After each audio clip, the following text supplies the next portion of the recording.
اللہ رب العزت کی حمد و ثنا کے بعد اور پاک پیغمبر صلی اللہ علیہ وآلہ وسلم پہ ہدیہ درود و سلام پیش کرنے کے بعد نہایت واجب الاحترام معزز سامعین، بزرگوں، دوستوں، عزیز بھائیوں، آج ہم نے اپنی گفتگو کے لیے سورہ اللیل کی آخری آیات جو ہیں وہ تلاوت کی ہے۔ یہ آیات حضرت ابوبکر صدیق رضی اللہ تعالیٰ عنہ کی شان میں اللہ تعالیٰ نے نازل فرمائے۔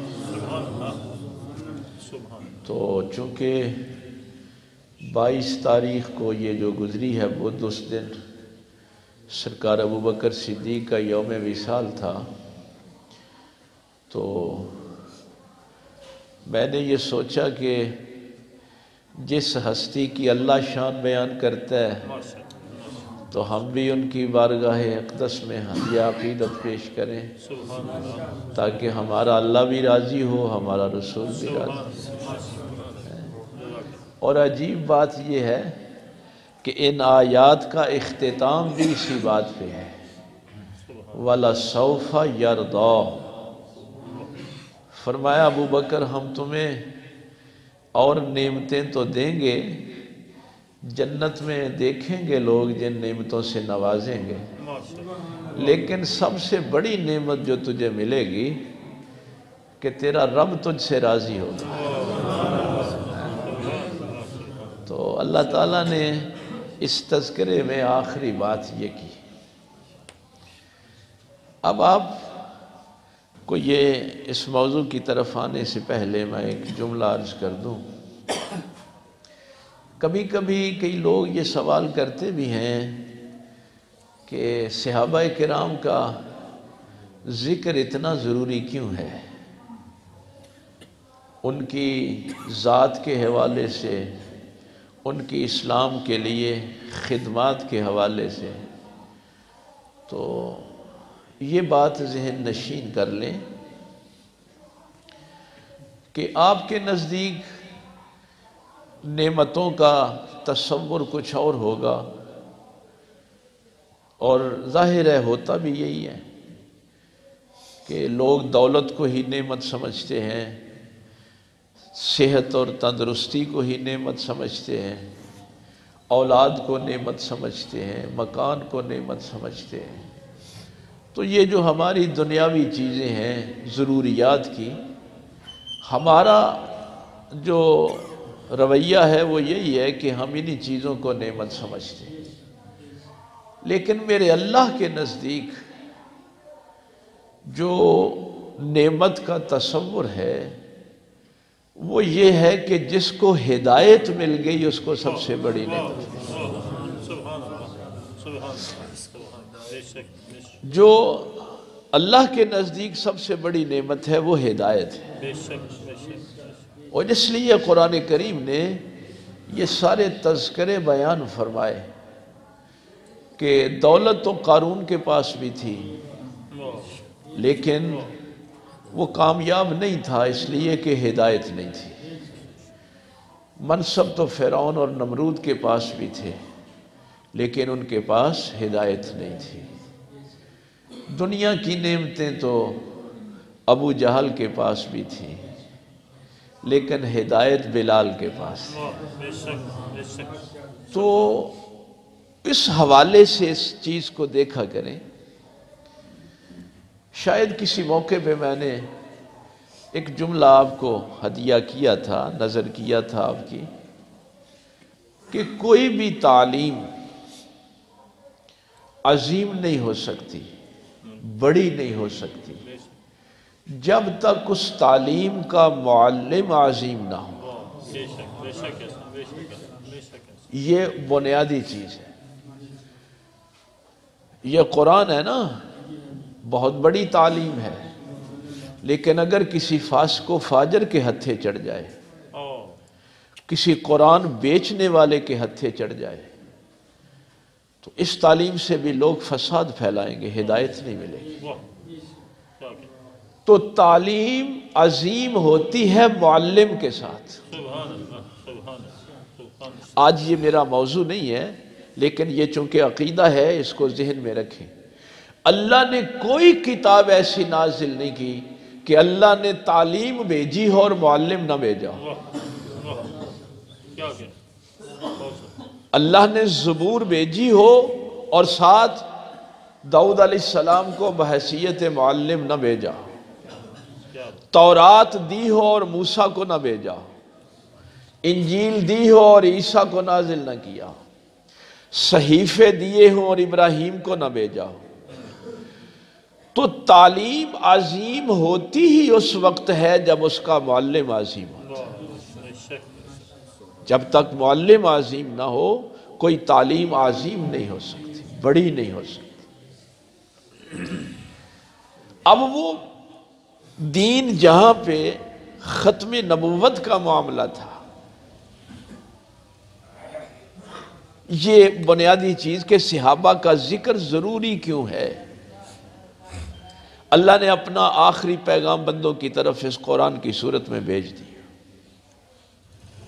اللہ نے اپنی آخری گفتگو محمد الرسول اللہ کے ذریعے ہم تک پہنچا دی۔ دین مکمل ہو گیا، نبوت ختم ہو گئی۔ اب اس دین کو میرے پیغمبر سے صحابہ نے سیکھا۔ پیغمبر نے وہ دین کن کو منتقل کیا؟ صحابہ کو کیا۔ صحابہ سے وہ دین تابعین تک پہنچا، تابعین سے وہ دین تبع تابعین تک پہنچا، اولیاء امت تک پہنچا۔ تو یہ نبوت بھی ختم اسی لیے ہوئی، قرآن بھی آخری کتاب کی صورت میں اس لیے آ گیا کہ اب اس سچے دین کو سنبھالنے والے سچے موجود تھے۔ تو صحابہ کا تو سب سے بڑا احسان یہ ہے کہ انہوں نے پیغمبر اسلام صلی اللہ علیہ وسلم سے جو دین سیکھا اس کی حفاظت کی اور اس دین کو اپنی اگلی نسل میں منتقل کی۔ دوسرا یہ بات ذہن میں رکھنا، اسلام کی مخالف طاقتیں، اس دین کے مخالفین آدم علیہ السلام سے لے کے آج تک جتنی بھی باطل طاقتیں ہیں، وہ اس دین کی مخالفت کسی اور جگہ سے نہیں کرتی۔ جس جگہ سے ہدایت ملتی ہے اسی جگہ سے ہی وہ فتنہ پھیلاتے ہیں۔ جہاں سے ہدایت ملتی ہے نا اسی جگہ سے ہی فتنہ و فساد پھیلایا جاتا ہے۔ سادہ سی مثال آپ کو عرض کروں، اللہ کے نبی عیسیٰ علیہ السلام توحید کا پیغام دیا، اللہ کی کتاب کا سبق لوگوں کو دیا، انجیل لوگوں کے حوالے کی۔ اسی عیسیٰ کے نام پہ شرک ہوا، اسی عیسیٰ کو اللہ کا بیٹا بنا کے پیش کیا گیا، اسی عیسیٰ کو اللہ کی مخالفت میں کھڑا کر دیا گیا۔ تو جس نام سے ہدایت ملی تھی اسی نام کو شرک کا باعث بھی بنایا گیا۔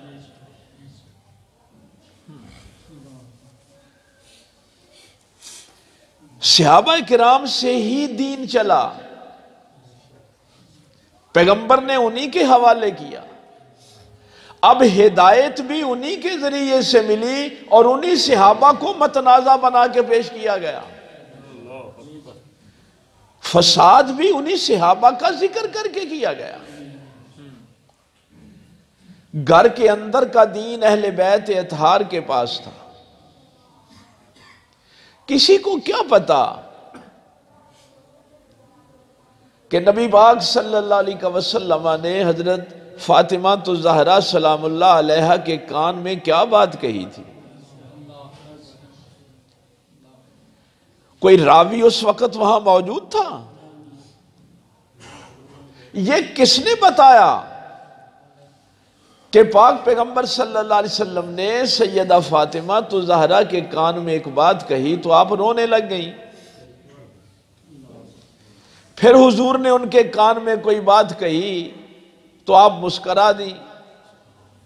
یہ تو اندر کی بات تھی، یہ کس نے بتا دی؟ کیسے حدیث کی کتابوں میں لکھ دی گئی؟ یہ فیض ہے ہماری ماؤں کا۔ اما عائشہ صدیقہ رضی اللہ تعالی عنہا نے یہ بات بتائی، گھر کے اندر کے دین کی حفاظت اہل بیت اطہار نے کی۔ اور یہ بات آپ نے پوچھی بھی سیدہ پاک سے وصال کے بعد کہ فاطمہ، اور یہ روایت لوگ جب بیان کرتے ہیں تو یہ بات نہیں بیان کرتے۔ اما عائشہ صدیقہ نے سیدہ پاک سے یہ بات کہی، فاطمہ میں تجھے اس حق کا واسطہ دیتی ہوں جو میرا تم پہ ہے، میں تجھے اس حق کا واسطہ دیتی، یعنی میں مومنوں کی ماں ہوں، اور اس حوالے سے میں تیری بھی ماں ہوں، تو میں تجھے اس حق کا واسطہ دیتی ہوں۔ مجھے بتا پیغمبر اسلام صلی اللہ علیہ وسلم نے تمہارے کان میں کیا بات کی؟ بھلا کیوں؟ بھائی جو بات کان میں کہی جاتی ہے وہ راز ہوتا ہے، وہ کسی دوسرے کو تو نہیں بتانی ہوتی، لیکن کئی حقدار ہوتے ہیں ان کو بتانی پڑتی ہے، جو حقدار ہوتے ہیں نا ان کو بتانی پڑتی ہے۔ تو پھر سیدہ فاطمہ تو زہرا سلام اللہ علیہا نے یہ بات بیان کی کہ پاک پیغمبر صلی اللہ علیہ وسلم نے پہلی مرتبہ اپنا اس دنیا سے چھوڑنے کی بات میرے کان میں کہی کہ میں اس دنیا کو چھوڑ کے جا رہا ہوں، جس پہ میں رو دی۔ تو پھر سرکار نے میرے کان میں کہا کہ تم جلدی مجھے مل لو گی آگے۔ اب دیکھیے یہ بات حضرت فاطمہ کی موت کی تھی نا، دیکھ حضرت فاطمہ اس پہ مسکرا دی، اور ہم تو مرنے سے رونا شروع کر دیتے ہیں نا، حضرت فاطمہ کو جب خبر ملے تو آپ مسکرانا شروع کر دیتے ہیں۔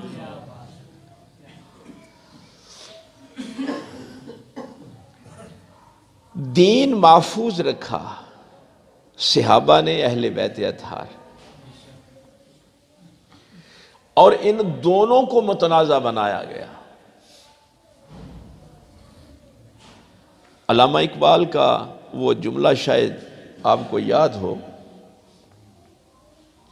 علامہ اقبال فرماتے ہیں کہ یہ لبنان میں ایک کانفرنس ہو رہی تھی، عیسائی اکٹھے ہوئے تھے، انہوں نے کہا کہ ہم اس قرآن کے خلاف تو کوئی کام نہیں کر سکتے، چونکہ 13 صدیاں گزر گئیں، قرآن کا چیلنج آج بھی موجود ہے کہ اس جیسی کوئی ایک آیت تم بھی بنا لو، اور اس چیلنج کو ابھی تک کوئی قبول نہیں کر سکا۔ تو ایسا کرتے ہیں کہ جس ہستی پہ قرآن نازل ہوا ہے اس پیغمبر کو متنازع بنا دیتے ہیں۔ یہ باطل طاقتیں کام ہی یہ کرتی ہیں کہ اس تعلیم کا جو معلم ہوتا ہے اس کو متنازع بنانے کی کوشش کرتی ہیں۔ یہاں تک میں آپ کو اس لیے لے کے آیا ہوں، لیکن میرے اللہ نے اہتمام بھی ایسا کیا، کمال کا اہتمام کیا۔ جب یہ ہمیں کہا نا کہ تم نے یہ دعا کرنی ہے ہدایت کی، اہدنا الصراط المستقیم، صراط مستقیم، ہدایت کی دعا تم نے ہر نماز میں کرنی ہے، ہر رکعت میں کرنی ہے، تو ساتھ ہی فرما دیا صراط الذین انعمت علیہم، کہ یہ ہدایت کا رستہ کسی کتاب کا نام نہیں ہے، چونکہ اللہ کو پتا تھا کہ کتابیں متنازع کر دیں گی۔ یہ ہدایت کا جو رستہ ہے یہ کتابوں کا نام نہیں ہے، یہ زمین کے کسی ٹکڑے کا نام نہیں. الذین صراط الذین انعمت علیہم، یہ ہدایت کا رستہ ان لوگوں کا نام ہے جن سے اللہ راضی ہوا.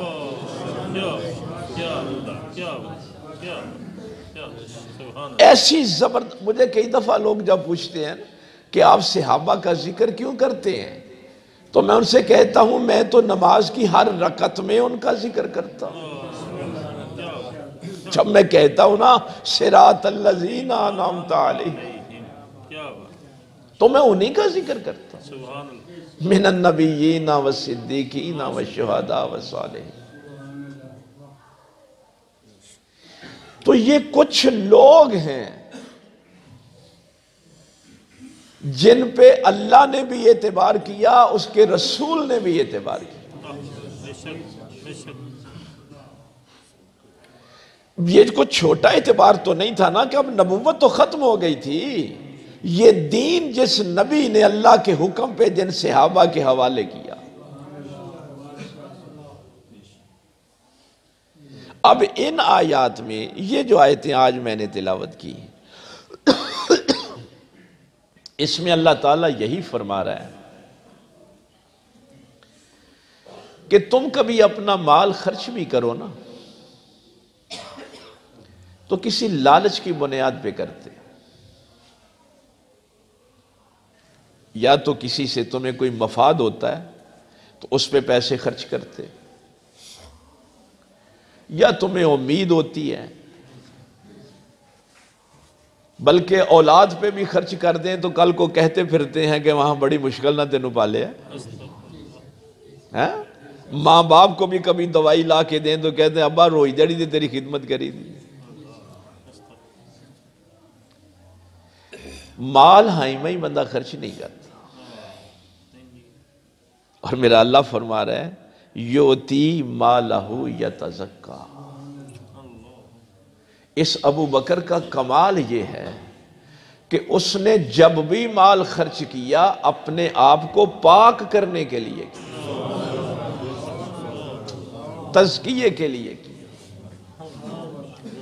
لوگوں نے کہا تھا کہ بلال نے کوئی احسان کیا ہے ابو بکر پہ، جو بلال کو اتنی قیمت لگائی ہے، بلال کو خرید کے آزاد کروایا، تو ضرور بلال نے کوئی ابو بکر پہ احسان کیا ہوگا. میرے اللہ نے فرمایا وَمَا لِأَحَدٍ عِنْدَهُ مِن نِعْمَةٍ تُجْزَى إِلَّا ابْتِغَاءَ وَجْهِ رَبِّهِ الْأَعْلَى. ابو بکر پہ کسی کا احسان نہیں، بلکہ ابو بکر کی تعریف کے لیے تو میرے پیغمبر کا ایک جملہ ہی کافی. ابو بکر میں نے دنیا کے سارے لوگوں کے احسانوں کا بدلہ دے دیا ہے، تیرے احسان کا بدلہ قیامت والے دن اللہ ہی ادا کرے.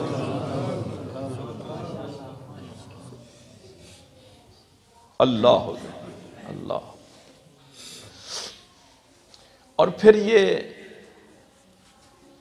دوست تو بڑے ہوتے ہیں، بڑے دنیا میں خلیل بھی ہوتے ہیں، رفیق بھی ہوتے ہیں، صدیق بھی ہوتے ہیں، لیکن آپ بھی کہتے ہیں کہ اصل دوست تو وہ ہوتا ہے نا جو مشکل کا دوست، جڑا اوکھے ٹائم دا یار ہوئے، اصل یار تے ہو. اور ابو بکر صدیق رضی اللہ تعالیٰ عنہ میرے پیغمبر کے مشکل کے دوست.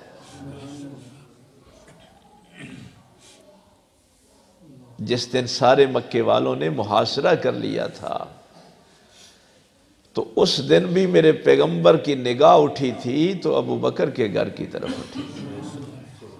اس سفر کا ساتھی بھی میرے پاک پیغمبر صلی اللہ علیہ وسلم نے ابو بکر کو بنایا تھا. مشکل کے دنوں کا جو یار ہوتا ہے. اور پھر 8 ہجری کے بعد 8 ہجری کو مکہ فتح ہوا اور 9 ہجری کو پہلا حج اسلامی اسٹیٹ کے اندر جو ہوا حج تو پہلے بھی ہوتا تھا بھائی، مشرکین کے دور میں بھی ہوتا تھا، لیکن اسلامی ریاست کے اندر جو پہلا حج ہوا وہ 9 ہجری میں ہوا، اور اس میں نبی پاک صلی اللہ علیہ وسلم حج کرنے نہیں گئے، اور اس پہلے حج کا امیر نبی پاک نے حضرت ابو بکر صدیق کو بنایا۔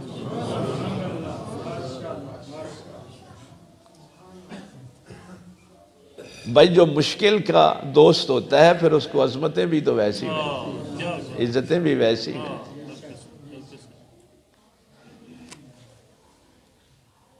جس نے بیٹے بڑے نہیں تھے تو بیٹیاں ہی میدان میں اتار دی۔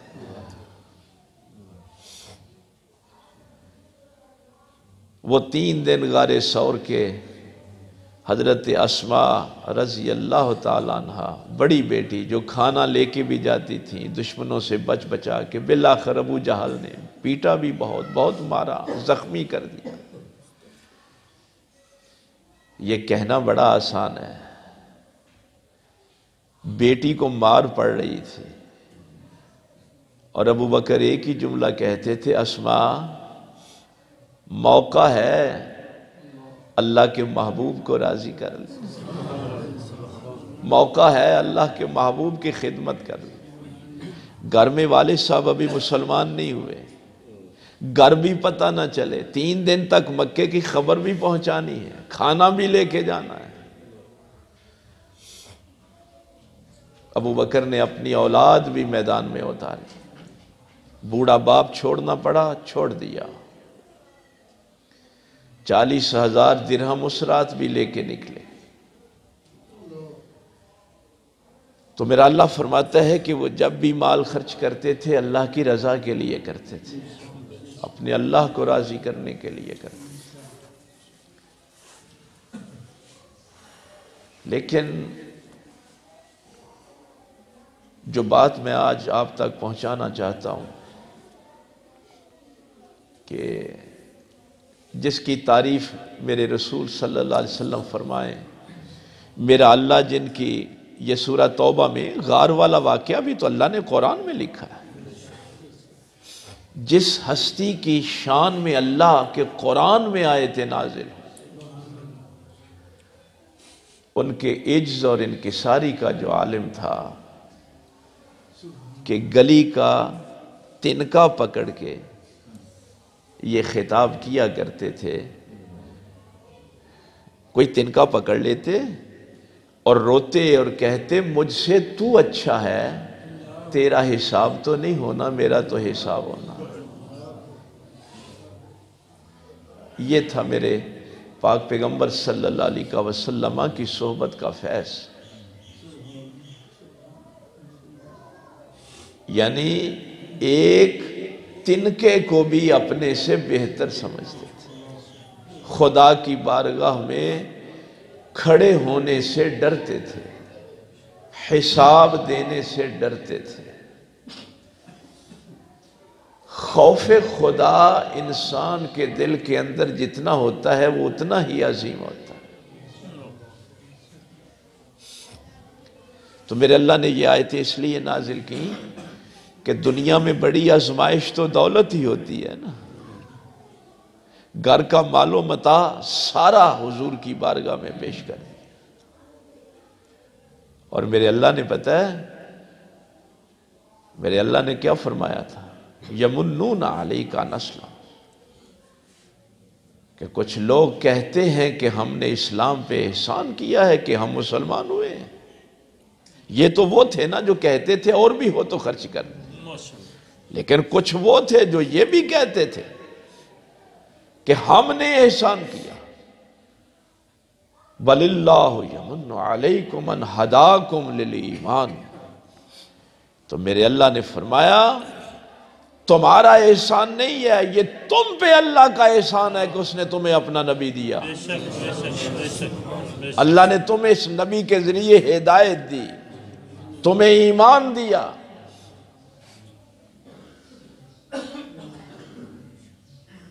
تو میرے پاک پیغمبر صلی اللہ علیہ وسلم نے انہی ہستیوں پہ اعتبار کیا، یہ دین انہی کے حوالے سے ہم تک پہنچا، یہ ہدایت انہی کے حوالے سے۔ میں وہ بات اس لیے کہہ رہا ہوں کہ آپ کو پتہ ہو کہ جو نعمتیں، بڑی نعمتیں ہیں، ان میں بڑی نعمت ہدایت ہے، وہ ہدایت ان کے ذریعے سے ہم تک پہنچا۔ تو مرکز ہدایت کتابیں نہیں ہیں، مرکز ہدایت کچھ لوگ ہیں جن کو اللہ نے ہدایت کا مرکز بنایا۔ ان لوگوں کا ذکر جو ہے وہ اصل میں اللہ کا ذکر، ان کی یاد اصل میں اللہ تعالیٰ کو خوش کرنے کے لیے۔ اور دوسرا، میں تو آج تک اس بات سے بھی حیران ہوتا ہوں کہ جب آپ نے وصیت فرمائی وصال سے پہلے، اللہ ولی، تو آپ نے، آج کل تو لوگ ممبر بھی اس لیے بنتے ہیں نا کہ دولت اکٹھی کریں گے، ہیں؟ یہ ہمارے ملک میں ہی ہے، باقی دنیا اس بات کو سمجھ گئی ہے۔ یہ سب سے پہلا طریقہ حضرت ابوبکر صدیق رضی اللہ تعالیٰ عنہ نے یہ لوگوں کو بتایا تھا کہ ایک حکمران کیسا ہونا چاہیے۔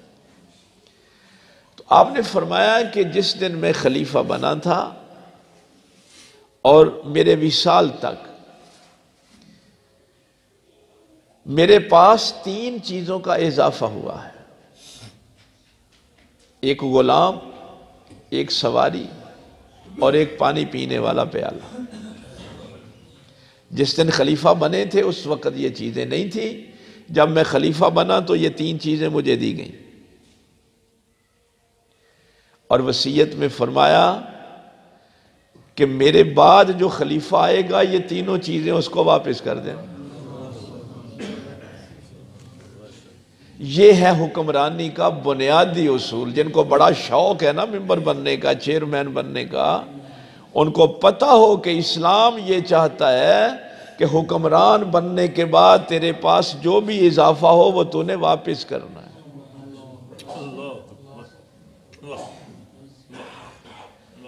عدل کر ہی وہی سکتا ہے نا۔ اور دوسری بات جو آپ نے ارشاد فرمائی، آپ نے فرمایا کہ مجھے کفن پرانی چادر کا، یہ جو میرے اوپر ہے اس پرانی چادر کا کفن،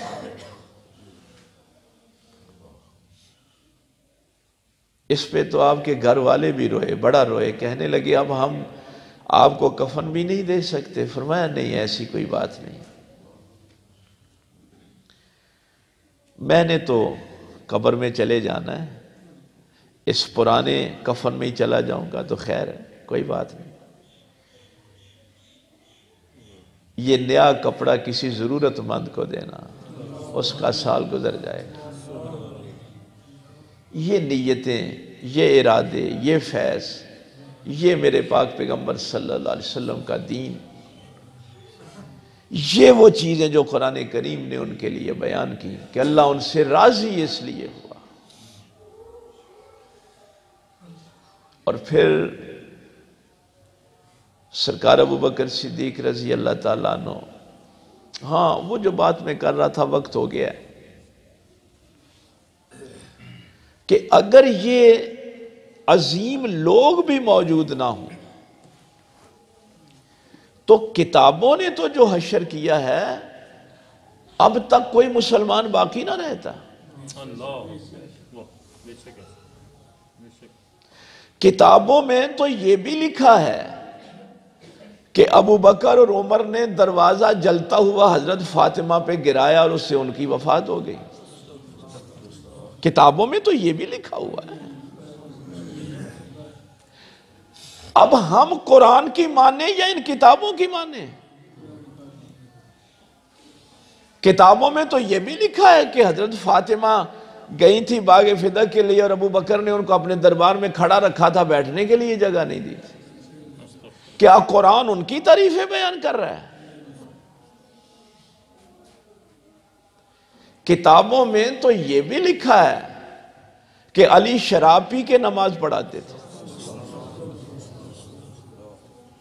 کتابوں نے تو بڑا بیڑا غرق کیا. یہ تو اللہ کا شکر ہے کہ وہ انعام یافتہ لوگ موجود رہے اور ان کی عظمت کے سامنے پھر کوئی بندہ قائم نہ رہ سکا, کوئی جھوٹ قائم نہ رہ سکا. کتابوں میں تو بہت کچھ لکھا ہے, کتاب تو یہی سب سے بڑی ہے نا, لیکن اس کے ترجمے میں بھی لوگوں نے لکھ دیا. سورہ فتح کی پہلی آیت کا ترجمہ, اس میں بھی کتاب میں تو کوئی فرق نہیں ڈال سکتے تھے, لیکن اس کے ترجمے میں یہ لکھ دیا لِيَغْفِرَكَ اللَّهُ مَا تَقَدَّمَ مِنْ ذَنْبِكَ وَمَا تَأَخَّرَ. اس آیت کا ترجمہ یہ لکھا, اے نبی ہم نے تمہارے اگلے اور پچھلے گناہ معاف کر دیے. سورہ والضحیٰ یہ جو اگلی سورت ہے, اس کی یہ جو آیت, اللہ غنی وَوَجَدَكَ ضَالًّا فَہَدَىٰ. اس کا ترجمہ یہ لکھ دیا, نبی ہم نے آپ کو گمراہ پایا اور ہدایت دی. بھائی لکھا ہوا تو یہ سب کچھ ہے, اس لیے میرے اللہ نے وہ جو جملہ میں نے کہا تھا, میرے اللہ نے یہ نہیں فرمایا کہ ہدایت کتابوں میں ہے, فرمایا صراط الذین انعمت علیہم, ہدایت تو ان لوگوں کے پاس ہے جن پر اللہ نے انعام کیا.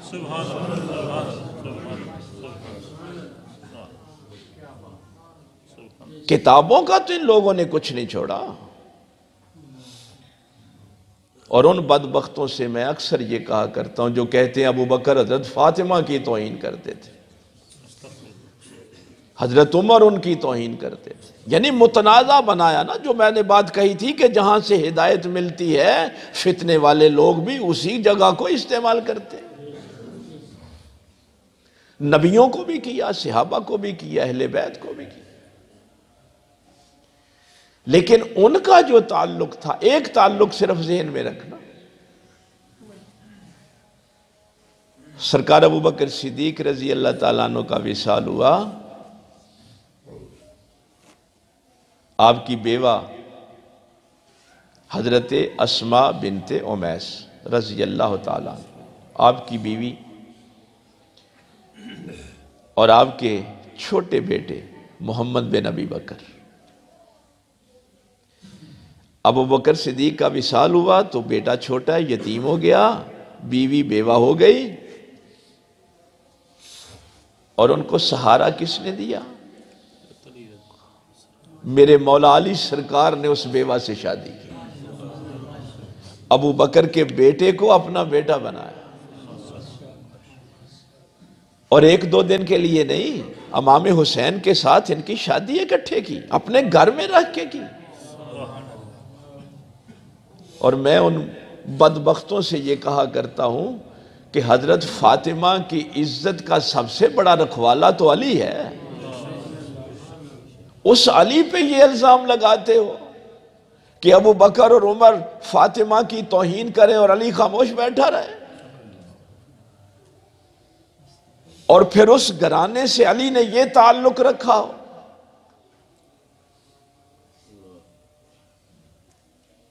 تو یہ بات شاید کسی موقع پہ میں نے آپ سے کہی تھی کہ یہ جو اصل دین آج بھی محفوظ ہے, اصل دین آج بھی محفوظ ہے, اصل دین میں کوئی گڑبڑ نہیں ہوئی.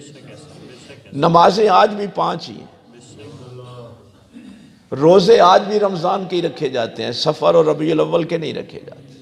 حج آج بھی 9 تاریخ ذی الحج کو ہی ہوتا ہے. فرائض نماز کے 17 آج بھی سارے جس فرقے کا بھی ہو, شیعہ ہو, اہل حدیث ہو, وہابی, دیوبندی, بریلوی, سب وہی پڑھتے ہیں. رکوع سجود تک کمی نہیں ہے, کلمہ وہی ہے, لا الہ الا اللہ محمد رسول اللہ, اشہد ان لا الہ الا اللہ وحدہ لا شریک لہ واشہد ان محمدًا عبدہ. یا رسول اللہ, یا علی,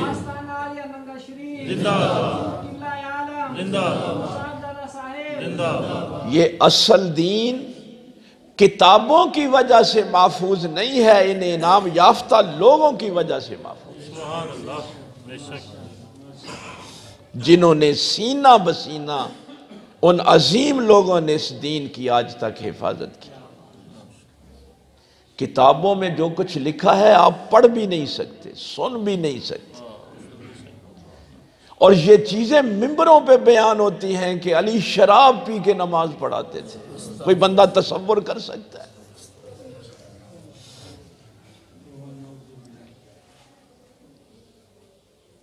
اس لیے جب بھی آپ اہدنا الصراط المستقیم پڑھیں، صراط الذین انعمت علیہم پڑھیں،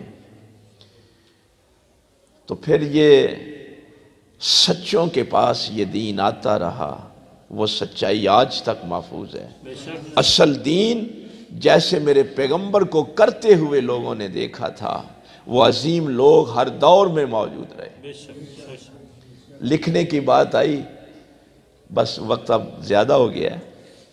امام مالک کے پاس کوئی بندہ حدیث لے کے آتا، پہلی حدیث کی کتاب موطا امام مالک ہے، بخاری تو پیدا ہی 200 سال بعد ہوا ہے۔ وہ کہتا جی یہ نبی پاک صلی اللہ علیہ وسلم کا فرمان ہے، تو امام مالک پتہ ہے کیا فرماتے؟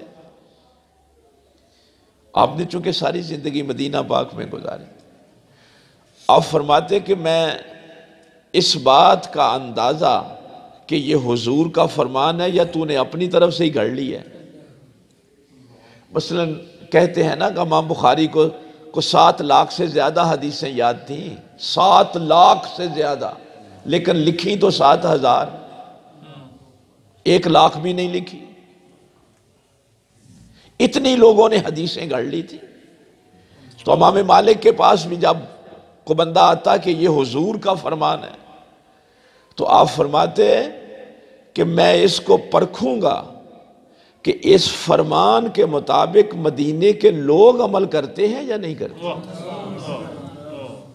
پھر تو یہ حدیث سچی ہوگی، اور اگر مدینے کے لوگ اس پہ عمل نہیں کرتے تو میں اس حدیث کو قبول نہیں کروں گا۔ کیوں؟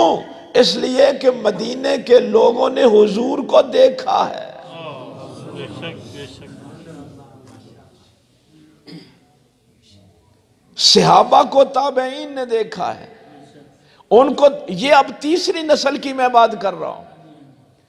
تو امام مالک فرماتے کہ میں حضور کے بعد تیسری نسل ہوں نا،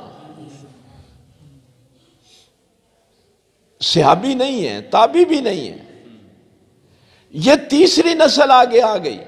کہنے لگے میں اس تیسری نسل میں بھی دیکھوں گا کہ دیکھنے والوں نے دین کیا دیکھا تھا۔ بے شک، اگر دیکھنے والے اس پہ عمل کریں گے تو میں اس حدیث کو ضرور قبول کروں گا، لیکن اگر انہوں نے اس کو قبول نہیں کیا تو میں بھی نہیں کروں گا۔ تو اس لیے کوشش کیا کریں کہ صراط الذین انعمت علیہم پہ آپ کی نظر رہے، کسی سچے پہ نظر رہے، تو ہدایت ہی سب سے بڑی چیز ہے اگر کسی کو مل جائے۔ اللہ تعالیٰ عمل کی توفیق دے۔ وآخر دعوانا